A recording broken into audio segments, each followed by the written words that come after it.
Dictation start होगी 5 second बाद। Yes, हमारे प्राचीन धर्म ग्रंथों में गंगा को अत्यधिक महत्व तथा गरिमा के साथ वर्णित किया गया है। श्रीमद् भगवद गीता में श्री कृष्ण अर्जुन से कहते हैं, अर्थात मैं नदियों में गंगा हूँ। ऐसा माना जाता है कि गंगा का प्रादुर्भाव भगवान विष्णु के चरण कमल से हुआ है। विष्णु के चरण से निकलकर गंगा ब्रह्मा के कमंडल और अंततः भगवान शिव की जटाओं में समा गई। भगीरथ अपनी तपस्या के बल से इसे धरती पर लाए। गंगा तट पर अनेक ऋषि मुनियों ने अपने आश्रम बनाए और जन कल्याणार्थ तपस्या की। अनेक भक्त कवियों ने कविता के माध्यम से माँ गंगा को महिमा मंडित कर स्वयं को धन्य माना है। कहने वाले भक्त कवि गोस्वामी तुलसीदास ने अन्यत्र लिखा है। इन पंक्तियों का अर्थ है, गंगा समस्त आनंद मंगलों की जननी है। वह सभी दुखों को हरने वाली और सर्व सुखदायिनी है। भारतेंदु जी ने भी लिखा है, गंगा स्वर्ग की सीढ़ी है और सबके मन को भाती है। गंगा की महिमा का वर्णन न केवल धर्म ग्रंथों और भक्त कवियों की रचनाओं में मिलता है, बल्कि आधुनिक शोधों के आधार पर भी यह सिद्ध हो चुका है कि गंगा में अन्य नदियों की तुलना में रोगाणुनाशक गुण कई गुना अधिक पाए जाते हैं।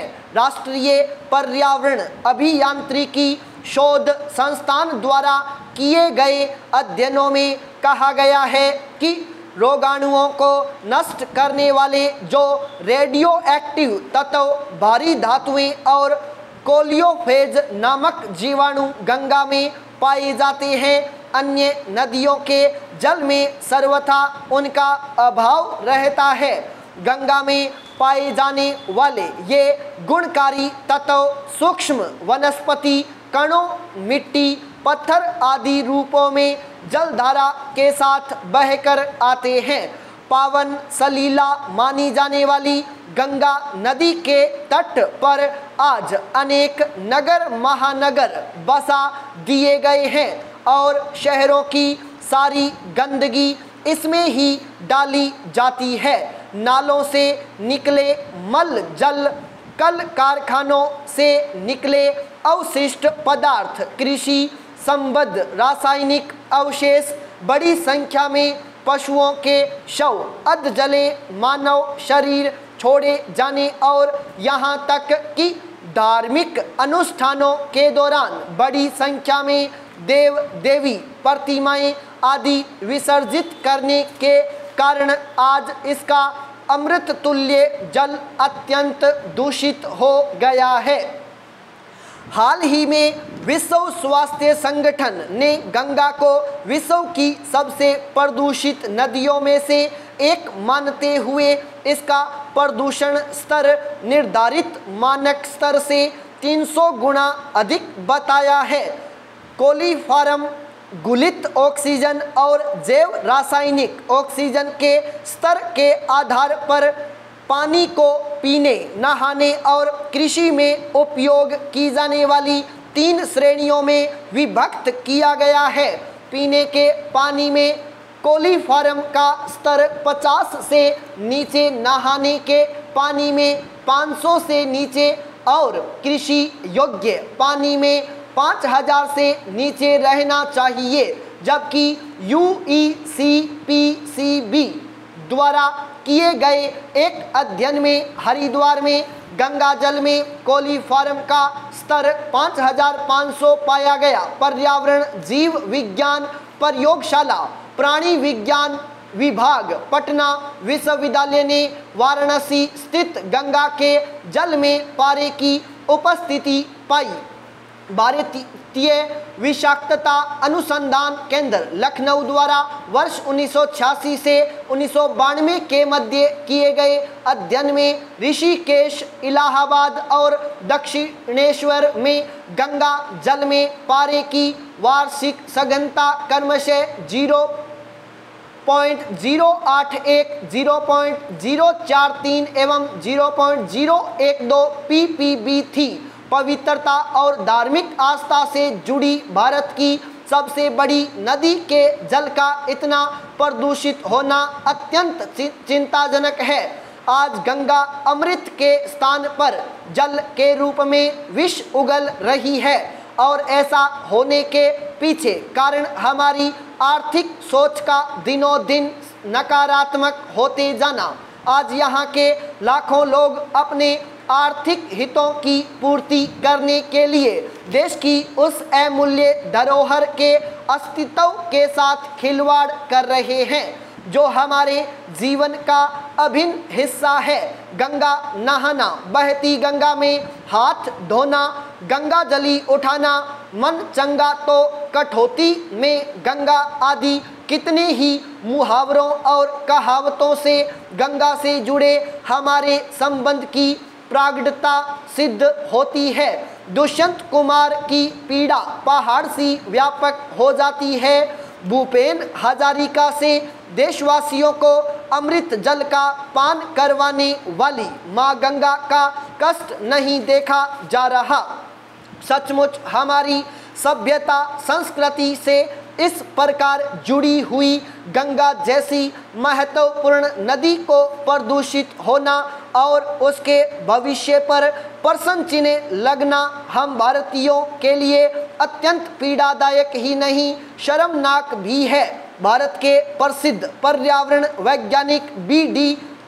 त्रिपाठी द्वारा गंगा पर किए गए शोध की गूंज 21 जुलाई 1980 में संसद में उठी और यही शोध आगे चलकर गंगा एक्शन प्लान अर्थात गंगा कार्य योजना का आधार बना। गंगा कार्य योजना का प्रारंभ तत्कालीन प्रधानमंत्री श्री राजीव गांधी द्वारा 14 जून 1986 को किया गया। रुपए 462 करोड़ की इस योजना का मुख्य उद्देश्य अवरोधन व दिशा बदलकर नदी में गिरने वाली चिन्हित की गई अपरिष्कृत प्रदूषित इकाइयों से घरेलू मल जल उपस्थित विषाक्त तत्व एवं औद्योगिक रासायनिक अवशिष्ट पदार्थों के उपचार द्वारा जल की गुणवत्ता का संवर्धन कर नदी में प्रदूषण भार को कम करना था।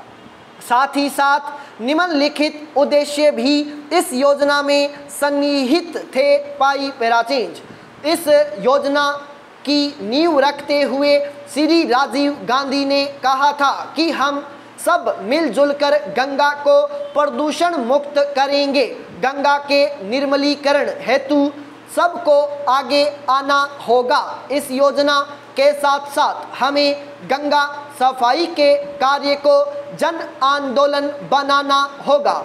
हम सभी साथ मिलकर गंगा सहित अन्य नदियों को भी हजारों वर्ष पूर्व की भांति शुद्ध करेंगे, किंतु 15 वर्षों में कुल रुपए 901.71 करोड़ खर्च किए जाने के बाद भी गंगा कार्य योजना को सफलता न मिली। इसके कारण थे योजना का पर्यावरण के अनुकूल न होना, केंद्र, राज्य व स्थानीय सरकारी निकायों का आपस में सामंजस्य न होना, अनुपयुक्त जनबोध एवं विभिन्न परियोजनाओं से जुड़े लोगों का नेतृत्व करने हेतु स्थानीय तकनीकी विशेषज्ञ का अभाव, गंगा रक्षा हेतु राजनीतिक समर्पण एवं उचित दृष्टिकोण का अभाव और उत्तर प्रदेश व बिहार द्वारा सुविधाओं को जारी रखने हेतु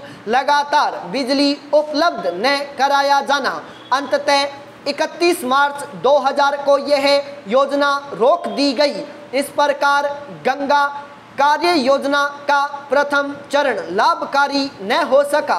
गंगा कार्य योजना के दूसरे चरण का प्रारंभ वर्ष 1993 में हुआ। इसके अंतर्गत कुल 2061 परियोजनाओं को पूर्ण करने का लक्ष्य रखा गया। इस बार गंगा कार्य योजना में 25 शहरों से संबद्ध यमुना कार्य योजना, गोमती कार्य योजना, दामोदर कार्य योजना और महानंदा कार्य योजना को भी सम्मिलित किया गया। इस प्रकार रुपए 462 करोड़ की स्वीकृति के साथ इस योजना का कार्य क्षेत्र काफ़ी व्यापक हो गया। स्टॉप।